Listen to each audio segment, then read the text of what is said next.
Hey, Laura, how you doing? Hey, I'm tired. Yeah, I can tell. You've got that smile that says, I'm generally content, but am baseline upset that I'm awake. Yeah. I know that smile well. Yeah, that's about it. And, I have a little bit of a headache today, and, I've watched 5 hours of Grey's Anatomy, and I should really probably go outside, but it's starting to rain, so... Oh, no. You're gonna get that brain rot that, Oh, yeah. You watch her play a single thing for too long. I've been playing a lot of Planet Coaster, which is the modern roller coaster tycoon. Fun. So, do you ever play Roller Coaster Tycoon or a similar game? I did not, but I know what it is. Yeah, it's one of those games that you could just play for hours and not realize it, very Civilization style, and it's I'll just do this next thing. And yeah, 3 hours after that, my brain is like, you fucked up, and now, that's it. You can't do anything else today. Yeah. It was a mistake. I mean... I hope you can break out of the Grey's Anatomy stupor. Yeah, I do too, but, I gotta be honest, I don't see that happening today. I think I'm just in it. Yeah. Hey, it's not like you really got anywhere to go. Yeah.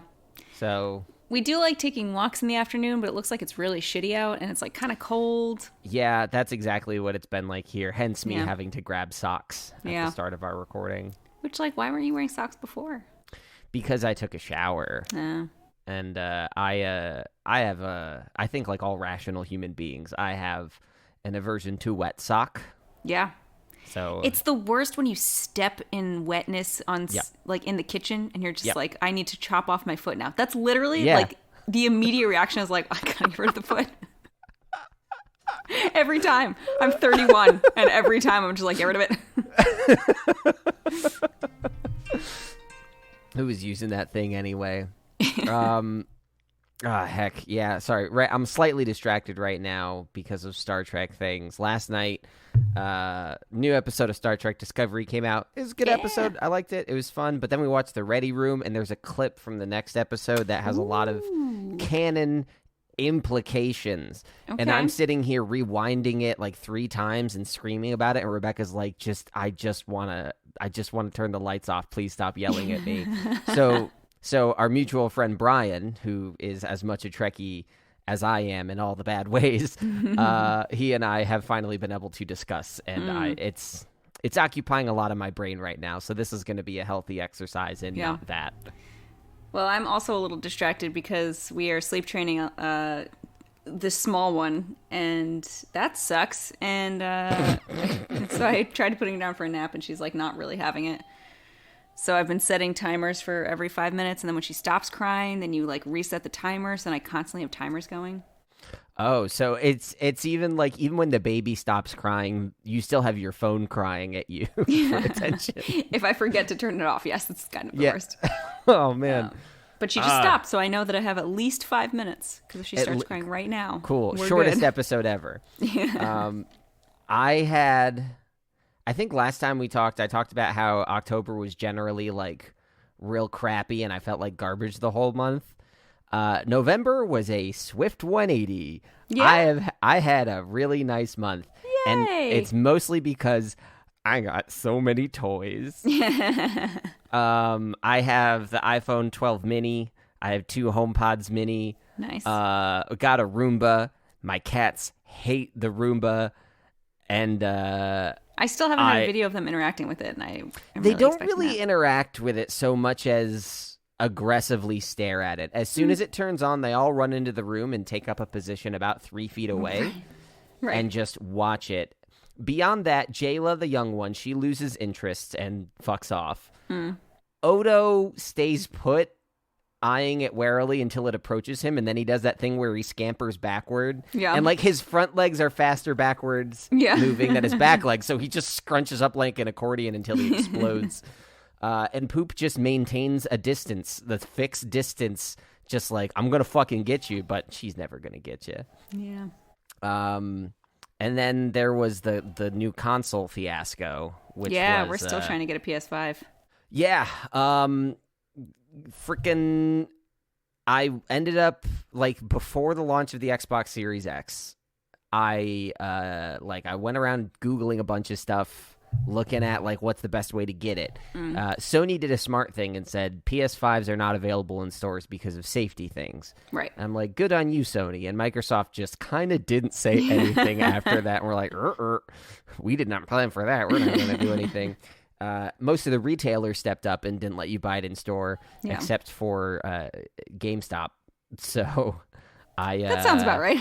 Yep. I woke up at midnight to see if I could get one online. Sites crashed immediately, of course. Of course. So I woke up at 4 and I went to the mall.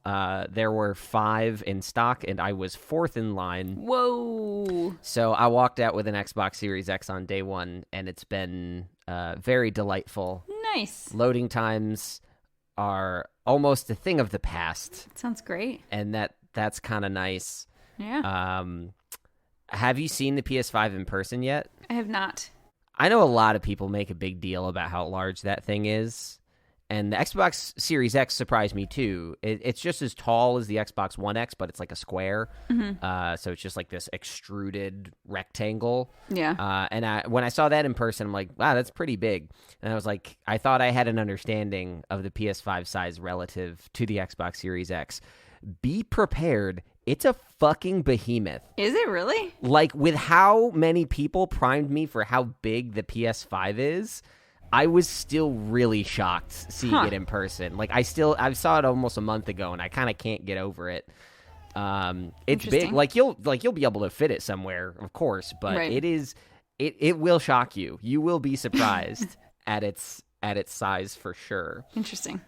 But I don't know. Xbox has also added a bunch of shit to Game Pass. For the first time, the new Destiny expansion is on Game Pass. Nice. So, like, I don't have to buy Destiny expansions anymore. Yay! Which is great. That's exciting.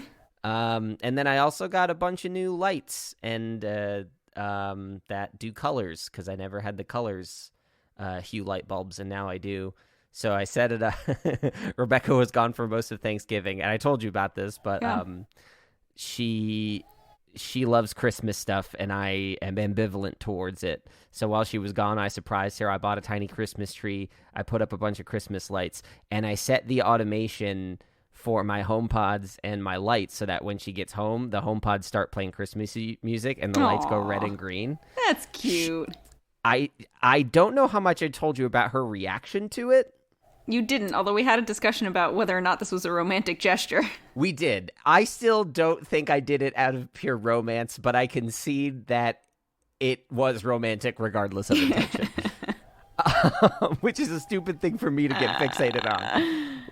But essentially, the way I set it up, the way our apartment works is you go up the stairs, like most places with stairs, and then you open the door, like most doors, but there's like...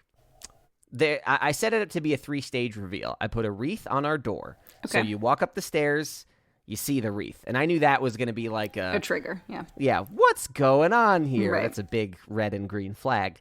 And then once you open the door, you can see the lights, but it's not really a vestibule, but the hall takes a sharp left angle. Mm-hmm. And I set up the tree just right so that you can't see it from the doorway, but as soon as you walk into the apartment, you can.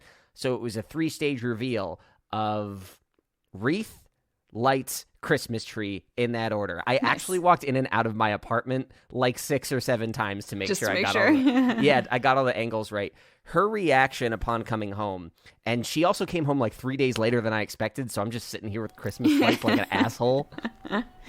But then she comes in, and what she said was when she saw the wreath on the door, she stopped and looked around because she thought she was in the wrong building. Wow. Because there was no way I would ever put a wreath on a door.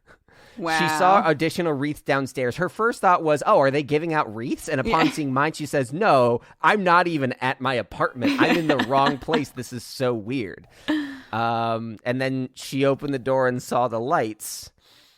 And I think it started to break, but she still stood there for a couple minutes going, wait, what? To the point where the automation I set up for the music and lights stopped and timed out because she took so long being confused.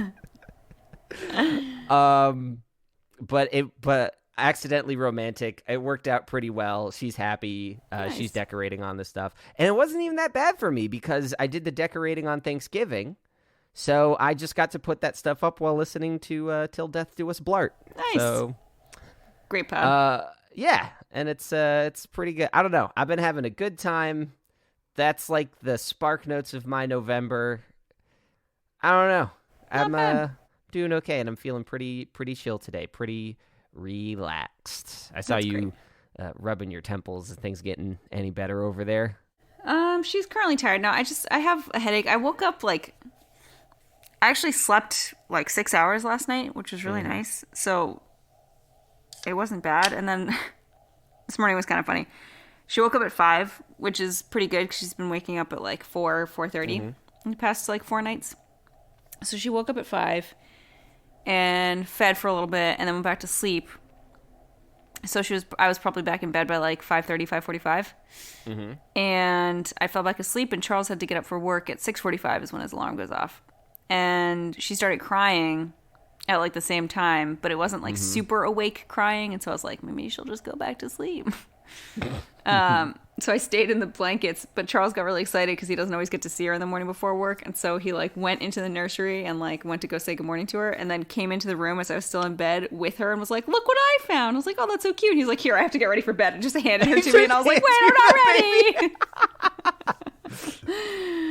Pardon me. That seems aggressive. Yeah. I mean, oh, your alarm didn't wake you up? Here's a kid. Yeah. Yeah. And it was fine. He got to see her. That was really nice. We got to, had breakfast with them, whatever. But normally she's been waking up the one time and then going back to bed, which is pretty good. Especially for her age. I think it's pretty common for them to still be waking up once or twice a night. And she's sleeping a solid 8 hours straight, which is great. That is very good. It's very good. But she usually will go back to sleep and then sleep for 2 hours. The other night she slept for an extra 4 hours, which was really great. She woke up at 8:45 and then usually it's 2.5 to 3 hours. But today she slept an hour and then woke back up and it just wasn't, I don't know.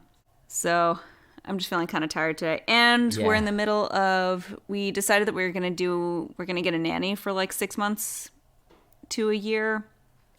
When I go back to work, which is shockingly soon. That. Yeah, that's at the end of this month. Yeah, it is. Ugh.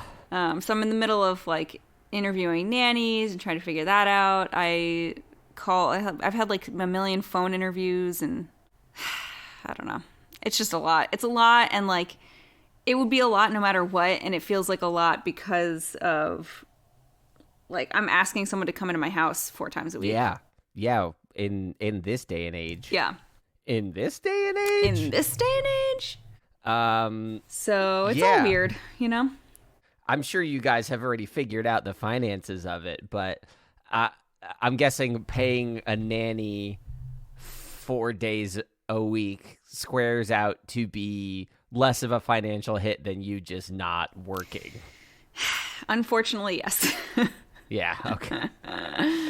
Yeah. Yeah.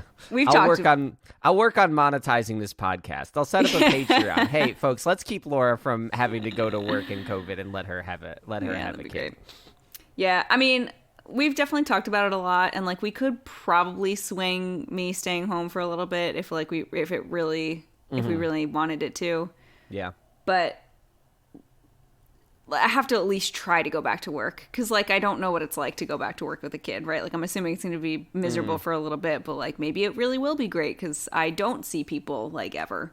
Because I have some other friends at Apple who have sort of shifted. I know you've always been, you've never been a customer facing employee. You've always worked on internal stuff. Yeah. But is there a work from home position that you would be qualified for with Apple? I mean, I'm sure if I really wanted to, I could probably do at-home advisor. Am I qualified for it? Maybe not, but I've also worked at Apple for 9 years or whatever. If we're talking a tier 1, let me reset your password kind of thing, you are more than I'm sure you do that for lots of family and friends anyway, unpaid. I also do it for all of our employees. What do you mean the passcode expired? I'm just going to change it to 0000. It's going to be fine. I'm like, oh, that's can you just reset the password for it? I don't understand. How do I do that? Are you kidding me? What do you mean? How do you do that? This is what you do to customers all day long. Yeah. Oh, I don't have any resentment built up against any of my coworkers. I don't know what you're talking about. Man, you seem so happy about going back. Man, it's another one of those things that having worked at Apple, the largest company in the world, and realizing how some things work, I'm like, oh, the world's kind of fucked, isn't it? This is how the best people do it? Oh, yeah. That's not good. Yeah. Yep. Well, that's humanity, right? Yeah. But yeah, I don't know. There's definitely some thought, like, we've talked about, do I go back and then go part-time? And if I did that, I would have to change positions, and I don't really want to do that. And then my hours are going to be even less stable because, because that'll part-time is fluctuate part-time. Based on, time of year. I mean, I will say this, and it'd be worth talking to her directly, but, like, even though Rebecca's kids do not live here, like, working from home has given her a lot more flexibility in taking care of them. And, like, the conversations I've had with her, she's like, I could never go back to an office. Like, this gives me the control. So I don't know. It's I'm obviously not here to try to run your life, but if Apple's going to offer it, and I know, like, you're a veteran at this point. You've been at Apple for what, 2012, so over 8 years now. Yeah, I think this November will be was like 8 years. Oh my God. Yeah. It's December, Laura. Wow, it's December. I just totally skipped my Appleversary. Yeah. That's fine. Time has no meaning. And now anyone listening to this knows that we use the word Appleversary and has even more reason to hate Apple employees. True. So it's been 8 years. And it's been, 8 years since we met. Yeah, 8 years since we met. It's been a good 8 years. Yeah. I don't know. There's also, like, we've definitely talked about, a lot of it is not just my salary, right? It's also, we're on our health insurance, like, we're on my health insurance, like, 401k, all that stuff. And if I don't work, then I don't get any of that. That all definitely would take a hit. It's almost as though, I don't know. It's almost as though those kinds of things should not be tied to state of employment. I don't know. That's just hot take right there. But yeah, I don't know. I mean, it's obviously a tough transition period, just like logistically. Yeah, it seems like really impossible. But we're meeting 2 people in person next week, so we'll see how that goes. One of them I really liked over the phone, and I'm really hoping I like her in person. Let's see how she does with the baby. Are you gonna like get them those big transparent inflatable human hamster balls and she has to somehow manage the baby like a bubble boy? I don't know, man. Yep. So no, obviously we're not gonna get a bubble. But like the debate is bubble baby. If somebody's in our house 4 days a week, like you're basically potting with them, right? Like they're like in your... Yeah, they're in your bubble. You guys now need to consider each other's living habits. So what we're trying to do is either, if they're comfortable getting tested once a week, because like me and Charles can both get tested once a week through work, have them test, temperature check, and not wear a mask inside. Obviously, like hand washing as soon as you come in the house and throughout the day. Sure. Any symptoms, don't come in, all that. Or if you're not comfortable doing that, then all the other stuff, but wear a mask and then get tested, like, more than not.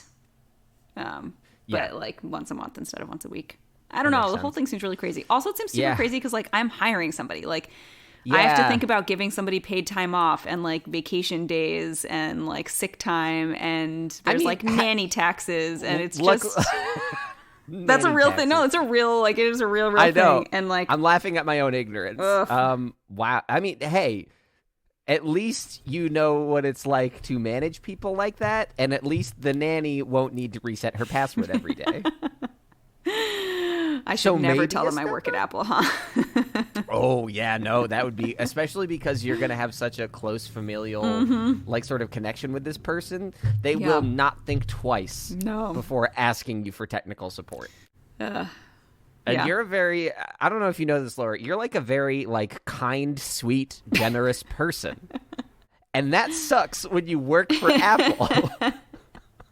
That sucks a lot. One of my friends asked if I could do a friends and family discount for her brother, so I did, which was like totally fine. I'm happy to do that. Yeah.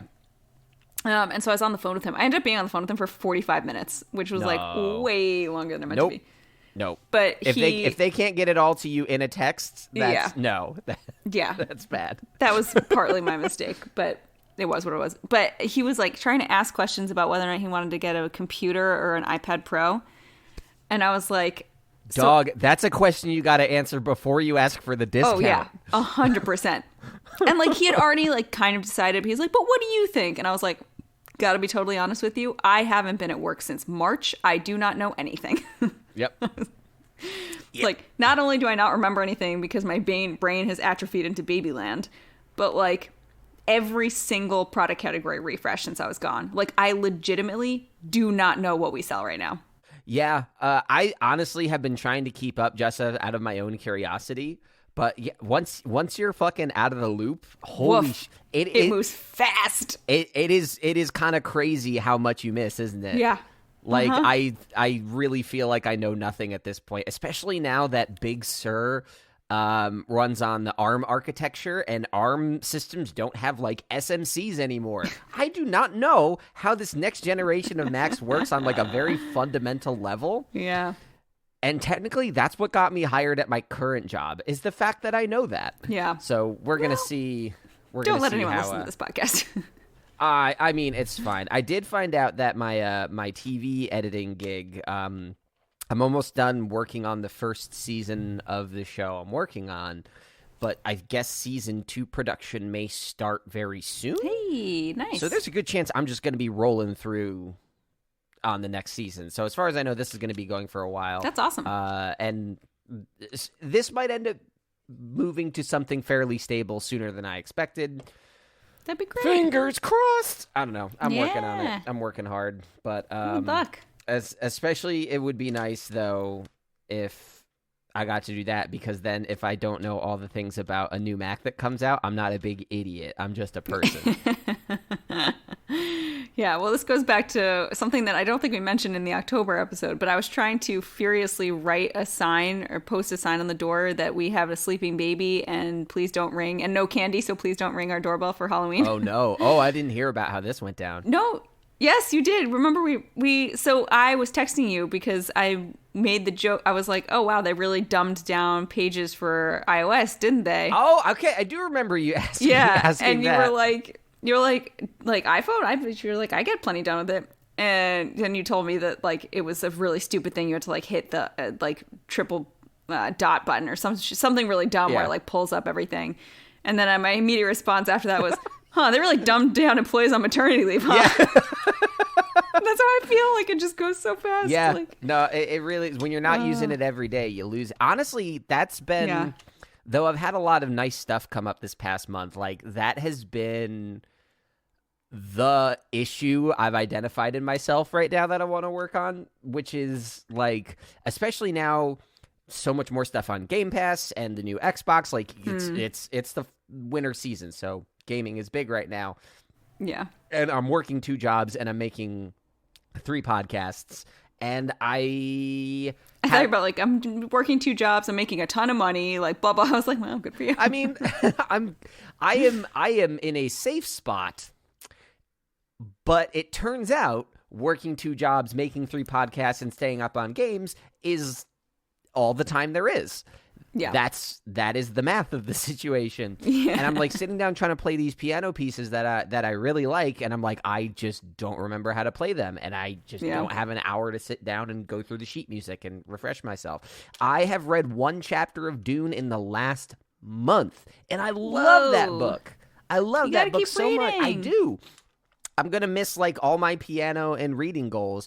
For good reasons. Yeah. I've made a lot of progress in a lot of areas, but there is even like this little like brain game app that I would use every day. And I started using that again over the last couple of days just to like, whatever, it's fun. Let me try it. And then I was like, holy fuck, I forgot math. Like, I've been so focused. I do not want to do a brain game thing right now. No. It would be really bad. It would be with how much you've rubbed your face in this particular recording out of sleepiness. I have a feeling that would feel like a personal attack, giving you a math really problem. would, yeah. Which, by the way, is also how I feel when we play Scrabble over text message. But, like, the thing is, I'm doing it to myself. I feel like I'm just attacking myself every time I send you a word. Yeah. Very disappointed. It's very masochistic. The game that we're playing too is also pretty wild. Oh, their dictionary is absolute horseshit. They have a lot of slang and abbreviations. Didn't you use the word bigly the other day? Yes, I did. I can't. I'm still mad about it. I can't. I put that together just like as one of those things where you throw letters on the board as like a let me just see what clicks in my brain, and it was like bloop. That's a word. I was like, it probably wasn't even the best word I could have played, but I couldn't not. You know, I Googled that as soon as you sent it. I was like, bigly can't possibly be a real word. It's a thing people say. I don't know if it's a word. It's like a humorous thing. Like, it's not really. Well, Trump says it seriously. Maybe that's what happened to it. Well.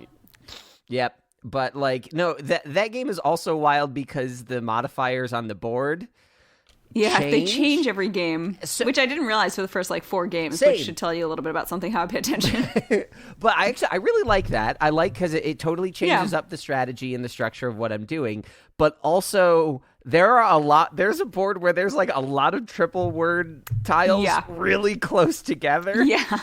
And it just gets so aggressive with how hard I'm staring at those triple words. Like, I either need to get both of them or make them unusable for Laura. Yep. Oh. Speaking of language problems, fucking an hour of my morning was so we have a Discord server for Dice Populi, which is fun. We got a few dozen folks in there, and it's been. Oh yeah, Rachel was telling me about that. Yeah. She's in it. She's a delight to have in there, as are most of the people. Until today, we have a self promo channel where people can just throw the things that like, hey, this is the thing. Excuse me. Yeah. That's cute. I burped like 4 times. I should shut up. So we should, in the self-promo channel, I said like, hey, there's a new episode of Common Geeking Program today. We did another briefing program. And then Ryan recalled the episode where you, myself, and Ryan called the Oscar Mayer Wiener hotline. Oh my God. That was my favorite episode. Yeah. It's still one of the best memories I have of doing podcasts, but he plugged that in mentioning like about hot dogs and sandwiches. Yeah. That is still a very inflammatory thing to bring up because it absolutely lit on fire one of the chat rooms in that server with people claiming like language is an objective thing and this is the definition of sandwich. And I'm just like, let's break that down a little bit. And then in another server that I have that's just with friends of mine, my friend Austin on the Comic Geeking Program, he's going for his doctorate in philosophy. So he is not only very keyed into the concept of how concepts work, but is also very adept at utilizing the toolkit that is the English language to express and interrogate those ideals. So I screenshotted some stuff that some people said. I just threw it in that server and I said, Austin, please tear this shit apart. And now that server is arguing the distinction between hot dogs and tacos, which was not the plan. So I was just trying to talk about a nice little podcast that you and I did a couple years ago, and it burned down 2 of my Discord servers. People have too much time on their hands these days, huh? It fucked up my morning because today is my day off, and I was just about to get in the shower and shave. I cut my own hair this morning, and I think it worked out okay. Nice. And then I spent an hour on that. Yeah. And why did I fall for it again? Laura, what's wrong with me? No one can really truly tell you that. I want you to pop into the server for a second and say, like, I have a kid, you all are idiots, why are you wasting your time on this? And then log out of the server. I think that would more end up being like, I have a kid and I've watched 17 hours of Grey's Anatomy today, help. Oh my God. I'm like actually addicted to it. Also, every time I've been texting my friend a lot about it because she is caught up. And, obviously, when you watch Grey's Anatomy, you love to talk about Grey's Anatomy because it's just We kicked off this episode with me. Yeah, I get it. I understand. Yeah. And so every time something like emotional happens in the show and I like feel attached to the characters or whatever, like, help, I'm too invested. Which has happened surprisingly frequently because, Yeah. Well, I know that show has run for roughly 284 seasons. Where are you in the show? So there are 16 current seasons. Mm-hmm. I started watching in the middle of season 14 a couple weeks ago, and I am just about to finish season 15. Okay. That doesn't sound so bad. I understand that today's been a particularly bad day. Yeah. But there's like 24 episodes a season. I started, it might not be a couple weeks ago. It might be like a week ago. I don't really remember. My perception of TV seasons has been ruined by streaming services. I know. Which don't do 24 episode seasons anymore. Wow. Yep. Yeah. That also puts into perspective. Yeah, go ahead. Sorry. No, I was just about to repeat myself. I'm about to finish season 15. That's all. Nothing new. No new information. That's nice. It's nothing I needed to keep saying. It's something I've thought about recently because, like, Next Gen, Deep Space Nine, and Voyager series and Star Trek each got 7 seasons. And people are talking about, like, I hope Discovery gets the full 7 seasons. Alex Kurtzman has said that. I'm like, but hold up. These seasons are 13 episodes long. We should probably get 14 seasons. We got to pump those numbers up. See what I'm saying? Yeah. But, I did think it was, sorry, I was just thinking about this most recent episode of Disco that we watched, and also one of the most recent episodes of Grey's Anatomy that I watched. Both dealt with pronouns. Yeah, they got really... Okay, so I think there were 2 scenes in particular where they really addressed the usage of they, them pronouns in the show. The one where Adira corrected Stamets, I was like, yes, that felt really cool, the way that they handled that.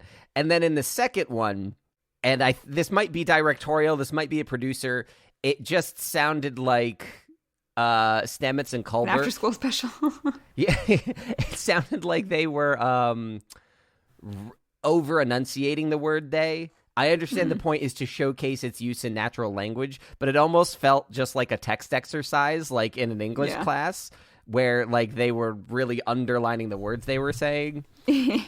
And I have no qualms with anything that happened except there was one delivery from Culber that was like, yeah, I guess that's not what they, like, really hit the at the beginning. And I'm like, you are a professional actor. You are excellent at diction. And you cranked up the volume to 11 on that one.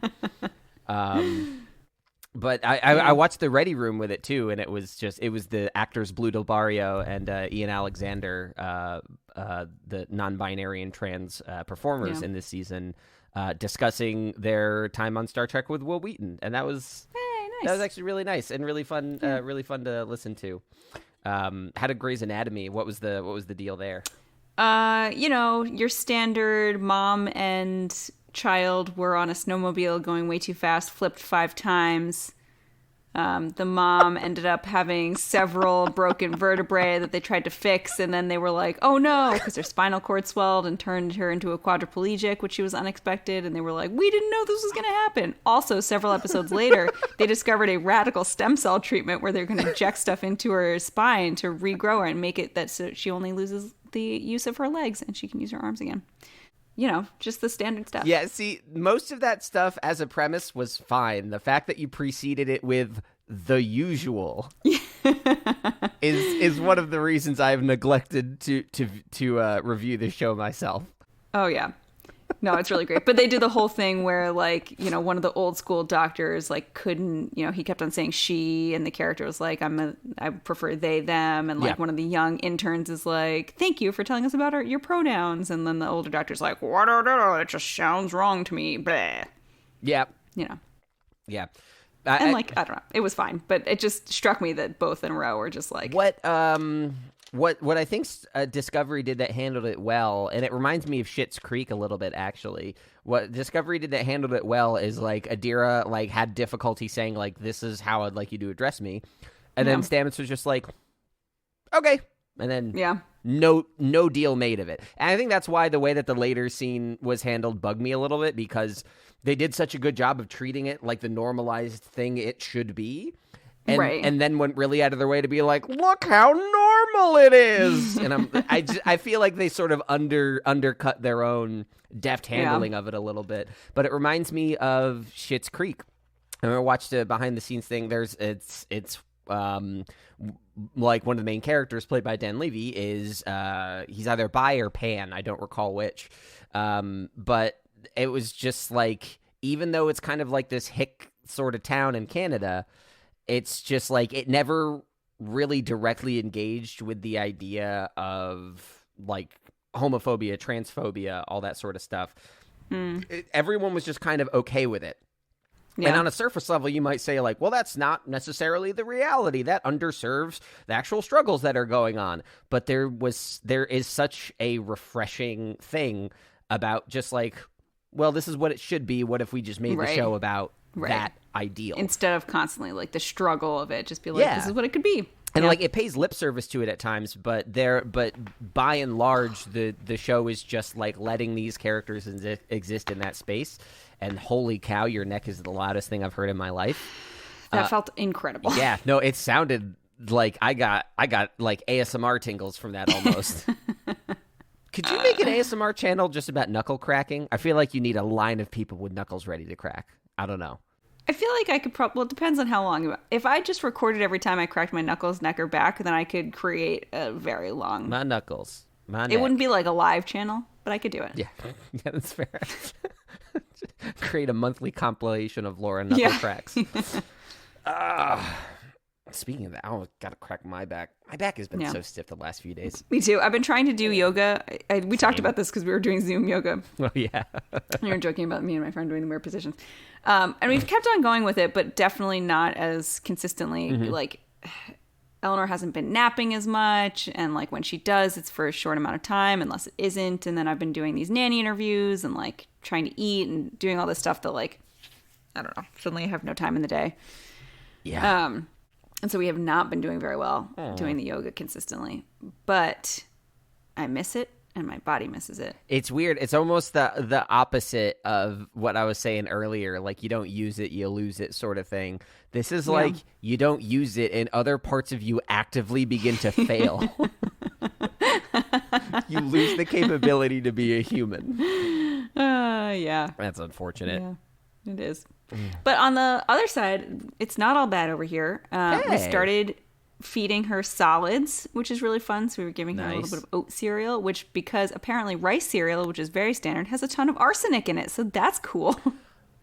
Wow. Oh, yeah, wow. So if you have kids and you're thinking about rice cereals, maybe don't.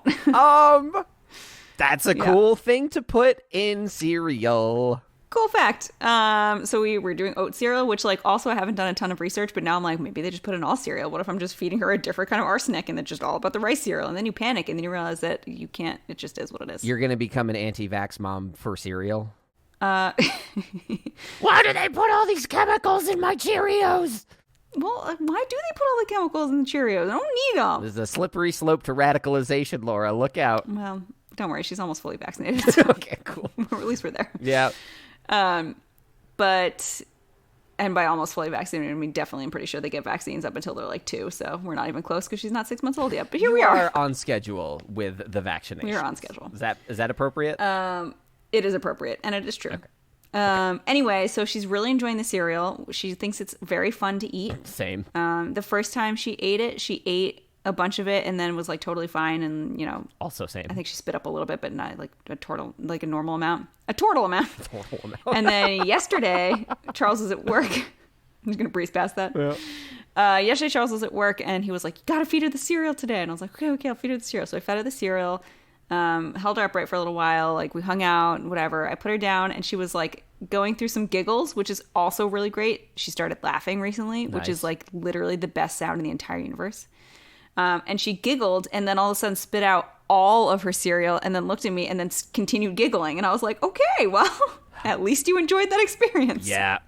I mean, this doesn't seem like a hard left turn in my brain, but it probably is a little bit. I mean, everyone listening, feel free to get mad at me for comparing my cats to children, but cats throw up a lot, and it's like cleaning up vomit. I assume if my cat could like laugh and look what I fucking did after a vomit, I would be a lot less upset about it. That would definitely improve the experience. But there's a weird thing that happens, and I noticed it a couple years ago where my cats would throw up.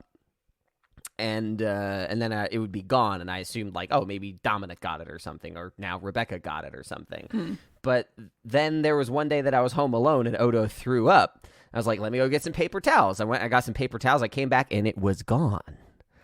And he's just sitting there. Yep. And my cats eat their puke as soon as they throw it up, which on one hand is extremely convenient, and on the other hand is extremely concerning. Yeah. I think I would prefer to clean it up and have my cat laugh really hard at it. That sounds like the better situation, because I'm not walking away with just like an X-Files worry about like, what happened to it? Where did it go? Maybe you're secretly living on a starship and they beam it away. Or like Harry Potter style, they magic the poop out of themselves. Yes. Yeah. Harry Potter popped in my head earlier today, and I don't know why, but I've seen half the movies, and I hated all of the movies I've seen, and everyone's telling me, but you've only seen half. You should watch the rest. And I'm like, in what fucking world is that appropriate? In what goddamn place do you say you're halfway through and you hate all of it? You should keep going. I don't. I'm sure it comes from a place where like every book and every movie gets more and more mature and more like dark. You know? Yeah, that's kind of what I expected. Yeah. Honestly. But if you hate it, you hate it. I mean, you know, don't keep watching. I tried. I went Nobody has time for that. I don't know. But back to vomit, I guess. I do love Harry Potter, but you know. I know you do. I feel you're one of the people that whenever I reflect on how much I can't stand those movies, I'm like, I feel like I've really disappointed a core part of Laura. And as close as our friendship is, like, eventually we're going to bump up against that one horrible thing that I've done, which is say they're bad movies. And I just, like, I know that they're not great movies. Yeah. Like, I don't like them for the quality of the movie, but I don't know. It's the same. I think you can understand this. Like, when I was growing up, on midnight release of the Harry Potter books, like my parents would get in line and they would get me the book and they'd bring it home and like, you know, we'd line up together and I would read the book all night. Like, I just have a very deep love for the whole series. Like, I don't care how good or bad it is. Like, I just love it. Yeah, that's fair. I mean, I'm a Star Trek fan. I have standards of quality.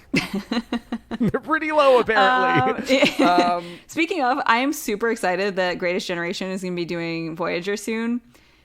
I don't know why I'm so excited about it, but I just am. I have mixed feelings. I really want them to get to Enterprise because on the whole, I prefer Enterprise to Voyager. I know. But don't you think that it might be really fun to listen to them talk about Voyager? Here's my worry and it was my worry with Deep Space Nine too, is the first 3 seasons of Deep Space Nine are kind of boring. And I think with Voyager doesn't have the grow the beard moment the other shows have where it suddenly improves in quality. It's kind of like a crescendo. It's got great episodes throughout, but generally it kind of improves as it goes along. But I still think on balance, if you just want to look at... Shut the fuck up, Siri. I think on balance, if you look at like the number of bad Voyager episodes and how they're distributed, I think like it's very easy to make the case that it's one of the weaker series based on that metric alone. So when I think about Greatest Gen and Adam and Ben and their podcast reviewing the series, I am concerned that I'm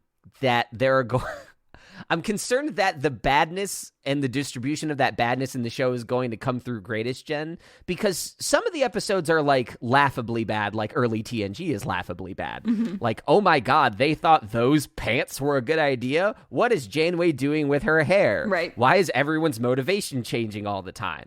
Those things I think are going to work, but there are a lot of episodes that are just kind of like flat and unimpressive. And, I don't think Greatest Gen is going to be bad because of it, but I don't know. I'm not looking forward to it, and that's definitely colored by my distaste for the show. I just think that they're going to make it funnier. I don't know. I really hope so. I think they can do it. I think they can too. Have a a little faith. But like, of the heart. I generally think though, like their brand of Star Trek comedy. I was really hoping you would just keep going. I know. I wanted to listen to you do it for some reason.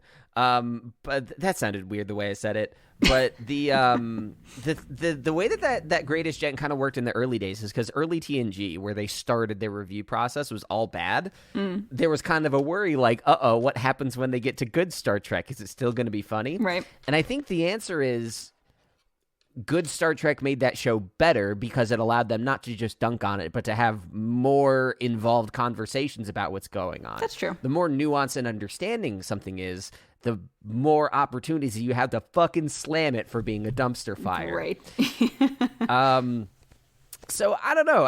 It'll also, I think, be interesting because Ben is a Voyager stan and Adam has never is very seen it. resistant. Yeah, very resistant to watching it. So I think I don't really have a doubt that they're going to do a good job, but I don't know. I think early Voyager is messy and unremarkable enough to make me less interested. I don't mean to be I sound like such a party pooper. You really do. I hate how much of a party pooper I sound like right now. So stop being a party pooper. Just be excited for something different. Okay, it's that easy. Just don't feel the way that you feel. You're right. Oh man, if only it was that easy, right? Yeah. There's some really fucking great ass episodes of Voyager though. Timeless and no. Yeah. Timeless is pretty good. Yeah. I was reading something that like after, and spoiler alert for Disco, but like Ensign Tilly being the acting first officer. I got really excited, but also was like, this doesn't really make any sense, and I still feel that way.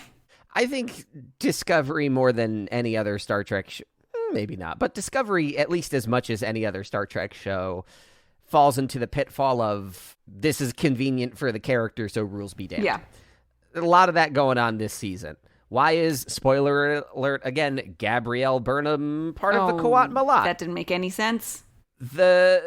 We don't know enough about the Qowat Malat to make it make more or less sense, I think, because fair. They were just introduced earlier this year in Star Trek Picard, but it bumped me enough to just, like, I was excited to see the character, and then, like, Michelle Paradise, we're going to come back to this one. You got some explaining. I hope we get an explanation of like, it used to be only Romulan, but blah blah blah, or like, I'm like a crazy time traveler, and so they let me in. Like, you know what I mean? They're such a freaking. They're so strict about like it needs to be women only, completely disregarding the very gender conscious future they just established in the show. But race is not a problem, right? So let's arbitrarily throw up those barriers. But, what was I even going to say? Tilly being the acting first officer as an ensign. Yeah. I saw a headline that was like, this makes Harry Kim look even worse. Oh my God. Because infamously, Harry Kim in Star Trek Voyager over 7 years is an ensign the whole time. Yeah. And I was like, he did not need Tilly to make him look worse. Yeah. Did you know that part of the reason his character never got promoted? Oh my God, you literally just froze, and I don't know the reason his character stayed. Okay, you're back. Wait, start again? Okay. Did you know that one of the reasons Harry Kim, the character, never got promoted is because the actor, Garrett Wang, had a lot of, like, conflict with and outspoken criticism of the show's writing and production staff? I did not know that. Like, that was kind of a political thing to say, like, nah, your character is going to fucking stay in here. And when it came time to be written, when it came to the end of season 3 and they were like, we need some fresh blood, we're going to write off a character and we're going to introduce 7 of 9, which is a great decision.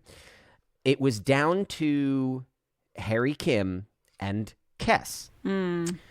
But Harry Kim had just won, like, a sexiest man kind of award. So he was more valuable to keep on the show than Kes because of that extra press around the actor. Huh. Weird That's the decisions. politics of Voyager. Yeah. Yeah. Voyager's, like all the Star Trek shows, has a very strange production through line of yeah. politics in its production that like totally screwed up the first 3 seasons of Next Gen. Yeah. That really slowed down the momentum of early Deep Space Nine, and it's just like, I don't know, man. Yeah.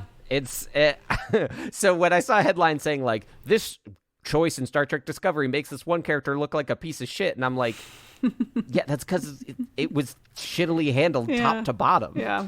I don't know. I don't know. That just seems like such a stupid way to like Voyager kneecap your own show, to be like, well, we don't like your politics, so fuck your character. Yeah, like especially as writers, your job is creative solutions. Right. I think where writing gets most interesting is when you're hit with a fucking curveball and are like, well, let's lean into this shit. Yeah. And I think that's what made late Deep Space Nine great. And Voyager did do it for a lot in the later seasons, when it was like, you know, Janeway being introspective about like, well, why did I do this? Why did I do that? But that was also undercut by the fact that all the decisions she made in the first couple seasons of the show were totally against her own morals. She had a very inconsistent characterization. Yeah. God, I just need to not talk about Voyager. You have a lot of feelings. I have a lot of feelings. Why do I have so many feelings about a show I don't like that much? Why? I'm a mess. But yeah. I don't know. Thinking about it now and venting this stuff out of me does make me more excited to hear Adam and Ben talk about it on Greatest Gen, because maybe they will fuel the fire. Well, I think it'll be an interesting comparison for Ben having loved it and Adam never having seen it before. Like, I think that Adam's going to be able to bring that perspective that you have, being, you know, pretty objective about it. And I think that Ben is going to be like, but come on, you know what I mean? Like, I think that there's a chance for that, and that might be a really fun dynamic. Yeah. I'm curious to see how a fairly neutral observer comes into Janeway, because I think she's not usually considered polarizing, but like, there's a lot of people who hate her character, and a lot of people who think she is like the epitome of Star Trek. And a lot of the hate for her character is often rightfully pegged as an expression of sexism. That is not why I don't like Janeway. Trust me on that. It's not why I don't like Janeway, but I'm honestly interested. It's very hard to come across someone who runs into Janeway as a neutral observer. The closest I came to was taking Rebecca through the show, and I helped her avoid the potholes and helped her just watch a lot of the fun stuff. But even she was like, she's all over the place. I don't get it. I don't get what's going on. Yeah. But I think that'll be fun. It's also something we're seeing in Disco, though, where Adam is not really on board the Disco Season 3 train, and Ben is. Yeah.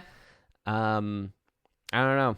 Yeah. This has gone much more Star Trek cast than I meant for it to be. I mean, Star Trek is really fun. Would you like me to continue talking about Grey's Anatomy? I can do that. Honestly, yeah. Everyone has gotten a brain tumor.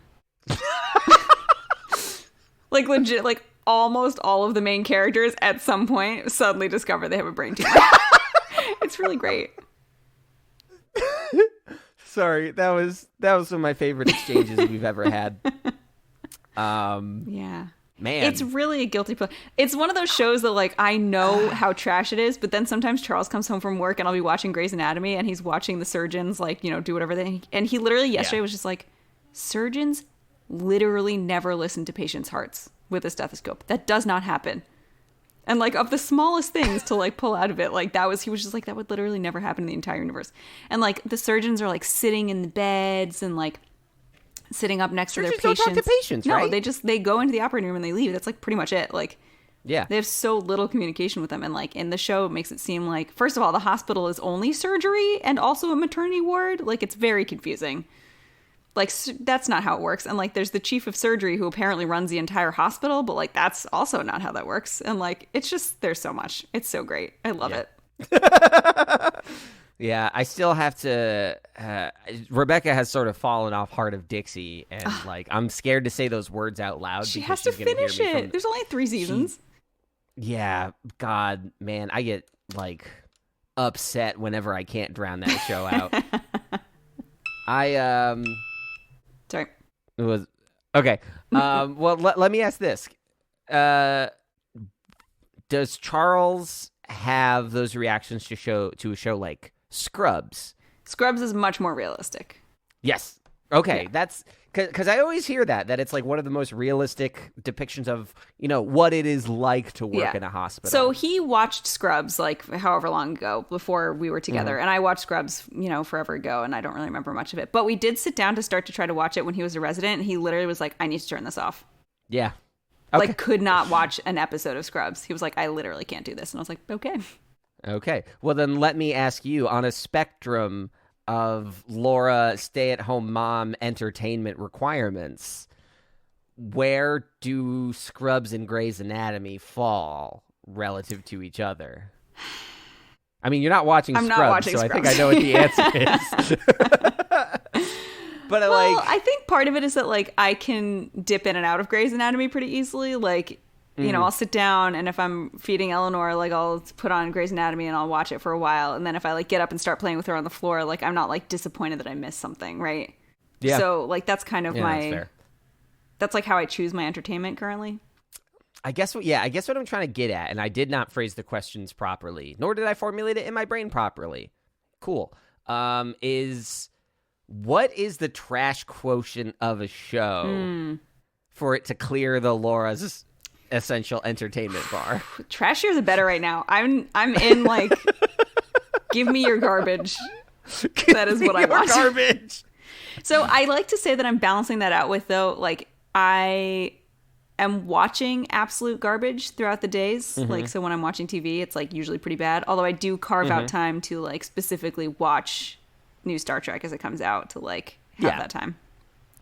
But I've also read 8 books in 5 months. So that's very good. And like they weren't trash books. They were actually good books that I've been enjoying very much. So, I'm getting a lot of different entertainment, and like it just, I don't know. It probably doesn't help. Like my days are just sliding by, and it probably doesn't help that I'm just like accidentally watching 17 episodes of Grey's Anatomy, and like then it literally feels like I didn't have a day. But like there's something kind of soothing about it, No, I feel that for sure. I am there's a deep emptiness in my soul where Taskmaster used to be. Yeah, I really miss Taskmaster. And I'm not even finished with it, but I'm on the season where you have to like stream it from some weird thing on your phone, and it's not the same. I watched that season, streamed it, then I found there's a Google Drive folder that has them all up. Season 10 is currently airing, and I can't find it anywhere in the United States. And that's rough. It's sad. I really loved Taskmaster. It's so good because I think it scratches that trash itch a little bit by being kind of pointless and nonsensical and full of equally pointless drama. It's not like making you a better person. No, not at all. But I do find it to an extent legitimately enriching in a way.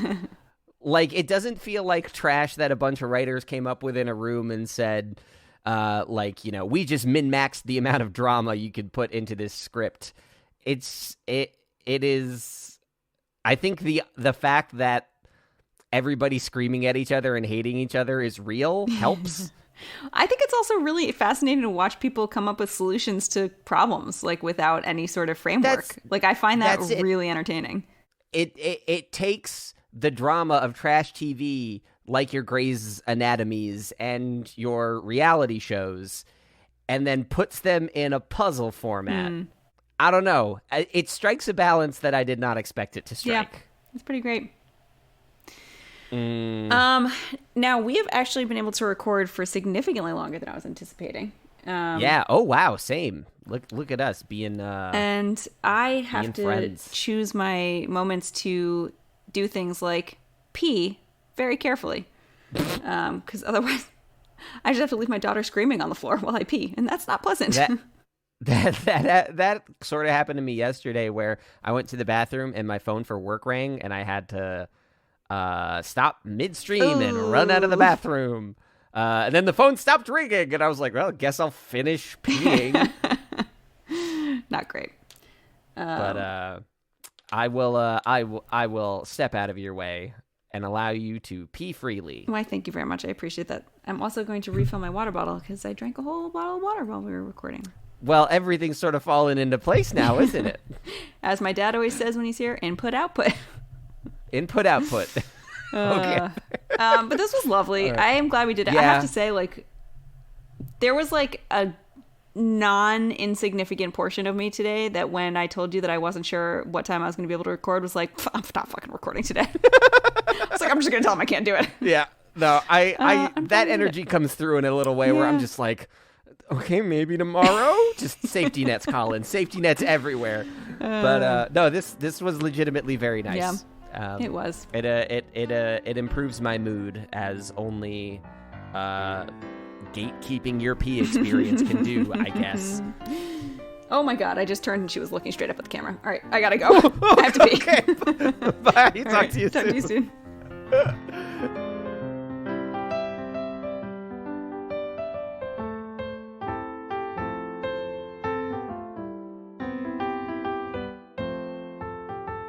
How You Doing is a Common Geeking Program production starring Laura Becker and Colin Ketchen, with editing and original music by Colin.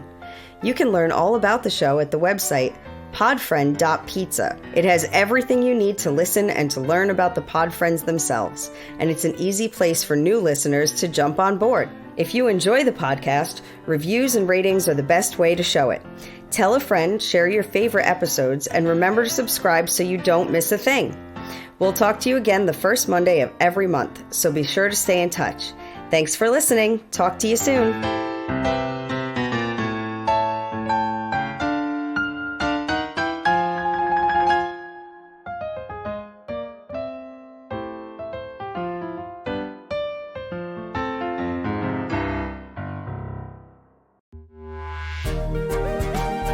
Come and meet